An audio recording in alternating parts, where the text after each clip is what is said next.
মেয়াদোত্তীর্ণ পণ্য ও পচা খাবার সংরক্ষণ করায় ৩ প্রতিষ্ঠানকে ৮০,০০০ টাকা জরিমানা।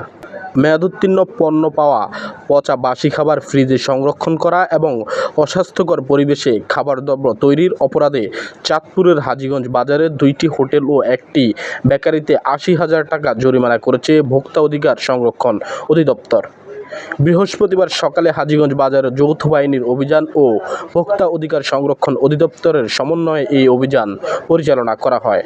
ভোক্তা অধিকার সংরক্ষণ অধিদপ্তরের চাঁদপুর জেলা শাখার সহকারী পরিচালক আব্দুল আল ইমান জানান, মেয়াদোত্তীর্ণ পণ্য পাওয়া, পচা বাসি খাবার ফ্রিজে সংরক্ষণ এবং অস্বাস্থ্যকর ও নোংরা পরিবেশে খাবারদ্রব্য তৈরির অপরাধে হাজীগঞ্জের প্রিন্স হোটেল অ্যান্ড রেস্টুরেন্টকে ৫০,০০০ টাকা জরিমানা, পচা বাসি খাবার সংরক্ষণ করার অপরাধে New Sheraton restaurant and community সেন্টারকে ১০,০০০ টাকা জরিমানা ও ক্ষতিকর রং ব্যবহার ও অস্বাস্থ্যকর পরিবেশে খাবারদ্রব্য তৈরির অপরাধে মামনি ব্রেড অ্যান্ড কনফেকশনারিকে ২০,০০০ টাকা জরিমানা সহ মোট ৮০,০০০ টাকা জরিমানা আরোপ ও আদায় করা হয়। আব্দুল্লাহ আল ইমান আরও জানান, ভোক্তা অধিকার সংরক্ষণ আইন ২০০৯ অনুযায়ী এ প্রশাসনিক ব্যবস্থা গ্রহণ করা হয়েছে।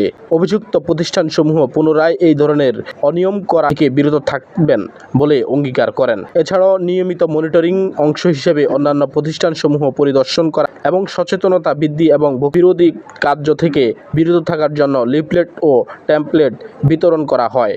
এ সময় হাজীগঞ্জ উপজেলা স্যানিটারি ইন্সপেক্টর মোহাম্মদ জসিমউদ্দিন এবং যৌথ বাহিনীর সদস্যরা উপস্থিত ছিলেন। মেহের শরীফ, চ্যানেল ফার্স্ট।